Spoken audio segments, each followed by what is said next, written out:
the private compartment.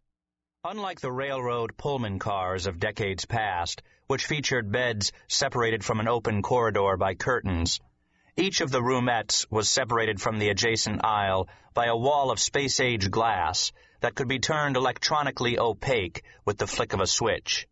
Not since the days of propeller transports had an airline embraced the concept of private airborne compartments for sleeping and sitting, but the startling new Pan Am design had garnered worldwide attention and full bookings. Equipped with television, air-to-ground telephone, and an intercom, the compartment's only flaw was a traditional one. The communal bathroom and airborne showers were located where the first-class galley used to be, at the foot of the circular stairway leading to the upper deck. A small concession at worst, Elizabeth figured, as she pulled on the gold monogrammed terry-cloth robe Pan Am had supplied and opened the sliding door, intent on padding barefoot down the plush carpet to the bathroom. It was, indeed, the only way to fly, and Elizabeth felt a flash of pride that she had been a part of making it happen. She glanced again at her watch. "Oh, Lord, it's not 2, it's after 4. I'm late." A raven-haired senior flight attendant was waiting for Elizabeth when she emerged from the gold-trimmed bathroom 15 minutes later and rushed back to her compartment to dress. The inaugural flight of Pan Am's Seattle-Tokyo route was filled with expensively dressed guests and dignitaries, but in terms of importance to the airline, Elizabeth Sterling and her daughter were at the top of the list. The flight attendant recognized her instantly. Pan Am had flown them non-stop from New York to Tokyo on a competing carrier just to attend the inaugural party and join the flight back. "Ms. Sterling." Elizabeth felt somewhat embarrassed to have been cornered in a bathrobe, even talking to another woman. "Yes?" "Mr. Lamb's waiting for you on the upper deck." I know, I overslept." Elizabeth rolled her eyes toward the ceiling as she fumbled with a plastic bag filled with toiletries. Ron Lamb, president of the newly created airline using the venerable name of Pan American, was well known to her. After the gala party in Tokyo, she had seen him only briefly before departure from Narita Airport, and he had asked her to set an alarm and meet him when they both presumed the party in the upper lounge would be over.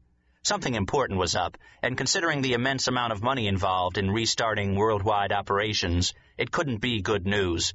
Elizabeth had felt a shiver of apprehension telegraph itself down her spine, the same little announcement of fear she'd felt for the entire 18 months it had taken to construct the billion-dollar startup package from her office in New York. It hadn't seemed possible to do what she'd done. The flight attendant was waiting quietly for a message. "Please tell Mr. Lamb I'm embarrassed, but the compartment was too comfortable and I didn't hear the alarm. Tell him I'll join him upstairs in a few minutes, as soon as I get myself together." Ron Lamb was waiting for Elizabeth when she topped the circular stairway, still feeling like a dried prune from the low in-flight humidity, despite a liberal application of skin moisturizer and several glasses of water. She marveled at the thought that flight crews could tolerate such environments for an entire career. The upper lounge was breathtaking. Extending back from the cockpit door some 40 feet, the new Pan Am design had converted the upper deck area into a luxurious club of leather and chrome, teakwood and indirect lighting, with couches and huge swivel chairs that could be moved in various directions on hidden rails. Movable tables were set at intervals. A quiet track from an album by Seattle's own Kenny G blended in the background with the soft sound of the slipstream at 39,000 feet. Ron Lamb greeted Elizabeth with a warm smile.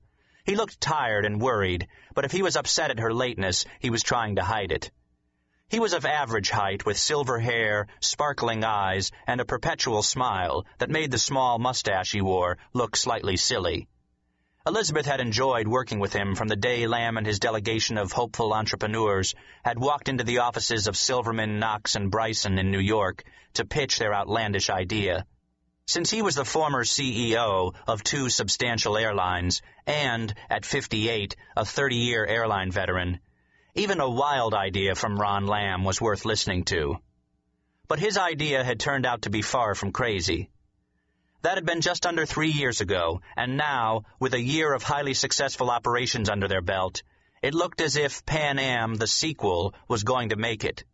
But with so much money at stake, not to mention her reputation within the financial community, it seemed like a continuous high-wire act without a net. "Ron, I'm very sorry to keep you waiting." He smiled. "I'm just glad you're here, on the inaugural, I mean." The senior flight attendant materialized with a freshly brewed pot of gourmet coffee from Starbucks Specialty House in Seattle on a silver tray that also held a variety of pastries. Elizabeth followed Ron to a couple of leather chairs with a small table in between. "You slept well, then? You like the accommodations?" He asked it with a proud air as he sat opposite her, placing his cup and saucer on the highly polished teak tabletop. Elizabeth smiled.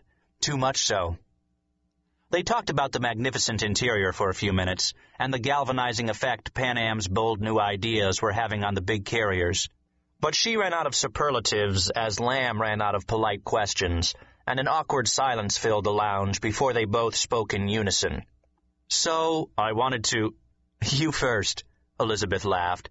"You've been waiting up all night for me. What's up? Are we in trouble?" Ron Lamb leaned over and pulled a sheaf of papers from a battered brown leather briefcase, placing them on the small table, slightly under the edge of the pastry tray. "I've got the latest financial results and projections here for you to study. The good news is we're still ahead of schedule and gaining traffic." "And the bad news?" "William Hayes has resigned as chief financial officer." "I hadn't heard," Elizabeth replied. She had worked with Hayes and found him secretive and not terribly sharp, but his departure shocked her. "Well, it was sudden, and so is this," Ron Lamb was saying. "We want to hire you for the job. I want you, the board unanimously agrees, and the airline you helped create needs you. I know it would mean resigning from your partnership. I know it would mean moving to Seattle and uprooting your life and your daughter's life. To say the least, I'm not opposed to the idea of a change, but I mustn't let him know I'm sick of Wall Street," she cautioned herself. Lamb was almost sputtering, his hand moving higher in her visual range. "Okay, consider this, please. If you accept and come aboard, this position will give you your very first full executive position in a publicly held corporation, and, to our benefit, you could be of immense assistance in nurturing this company through the formative years. And remember, Elizabeth, we wouldn't even exist if you hadn't kept at it. You're the wizard who built this financial structure, and you're the one to bring it to maturity." Some of the flattery and awe drained away with that, and she looked hard at him. "Why then, Ron," she began, "have you been fooling around with the debt structure? I'm aware you renegotiated several of the credit lines I sweated blood to arrange. Several friends alerted me. I didn't think it was my place to say anything, since neither you nor Bill Hayes asked my advice at that point, but, Elizabeth, I know." Lamb was moving closer across the table, earnestly, his hands gesturing in symmetry with his words. "I apologize for leaving you out of the loop, but that's precisely why we no longer have the CFO we started with. He screwed around with your structure and lied to me and the board about it. We thought he had coordinated with you. After all, you're still our investment banker." "He sure didn't." "I know that now. That's why I need you. We need you." She sat in silence, searching his eyes for hidden meanings. "How much can you tell me?" she asked at last.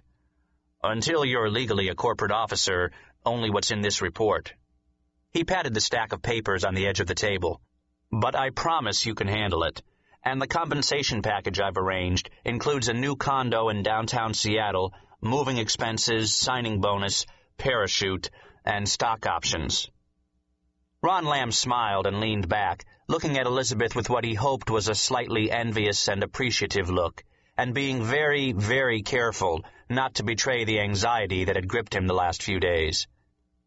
"Think about this, Elizabeth. You'll be making more than I do."